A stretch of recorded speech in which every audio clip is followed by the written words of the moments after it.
What if the best learning moments in your homeschool weren't the ones that you meticulously planned, but the ones where you created space for wonder to show up? Today, we're looking at how intentional planning actually creates more room for joy, not less. I'm going to give you 3 parts today to create joyful learning experiences in your homeschool environment.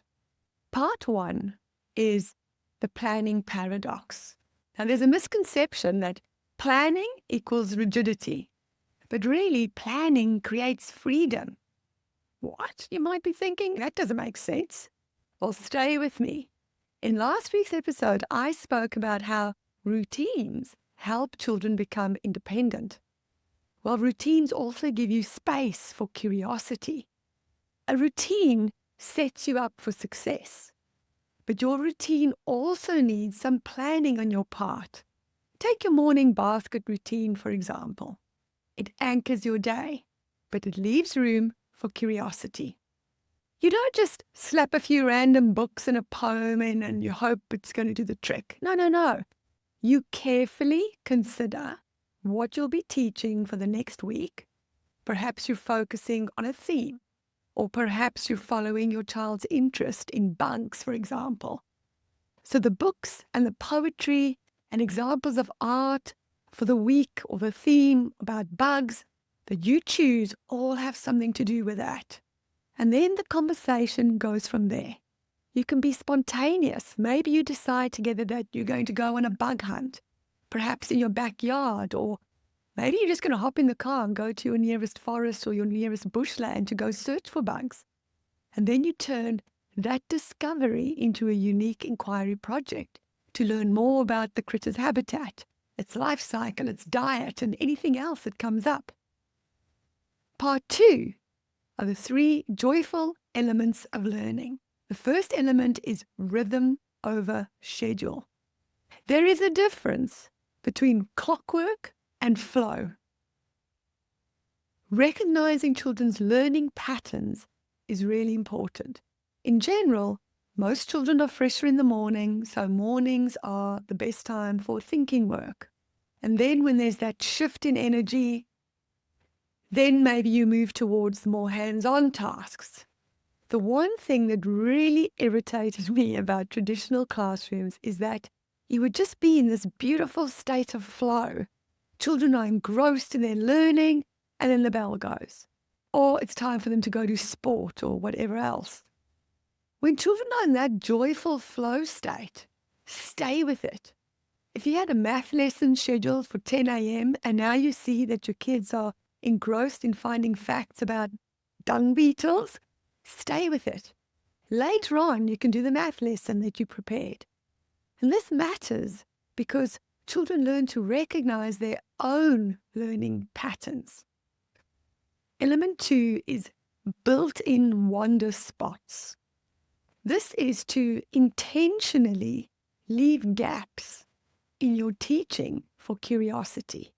Here you could choose one day a week perhaps. Maybe it's a Wonder Wednesdays where your child can pick a rabbit trail to follow.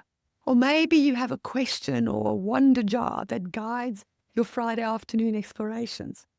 This is the day you dive in deep into what children are interested in. Why does this matter? Well, because it allows children to see that their questions matter. The third element is purposeful repetition. You see, routines become comforting instead of boring. In last week's episode, I spoke about how routines make children feel safe because they make life predictable. Children need that. Providing a comfortable ritual signals this is our time, even as the content changes.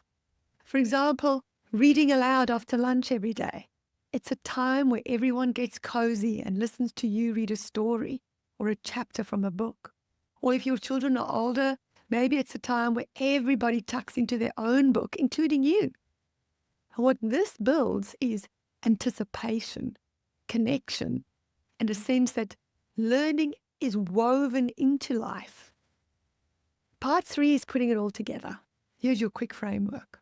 You pick one anchor routine plus one wander spot and one thing to do consistently. And these three pieces together create a container where joyful learning happens naturally. Now, if you're still with me, thank you. I really appreciate it.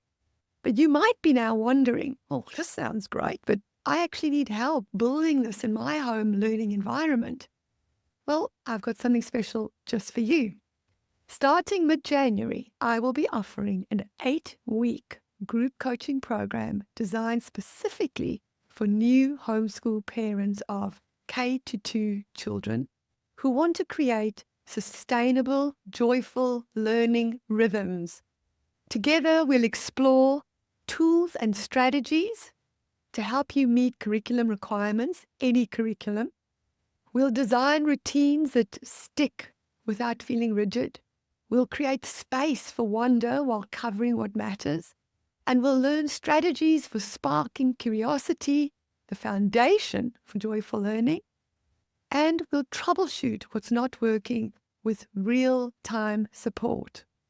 You'll move from feeling scattered and unsure or stuck to having a homeschool environment that feels purposeful and alive, where you can help your children thrive. And in addition, you'll learn alongside a community of parents just like you. So if you're ready to stop second-guessing yourself and Googling non-stop for the best homeschool curriculum and start enjoying your days with your children, going deep and rich into learning, then I'd love for you to join me in Homeschool Jumpstart. Because I really want to avoid the overwhelm for myself and for you. I'll be limiting numbers.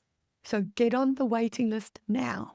You can go to bloomingcurious.com/B, that's B as in blooming, /homeschool jumpstart. I'll leave it for you in the show notes. That's it for today. Thanks for listening. I so appreciate you being here. And if you know someone who is a young parent or someone thinking of homeschooling, click that share button and forward this episode to them. Until next week, take care of yourself and stay blooming curious.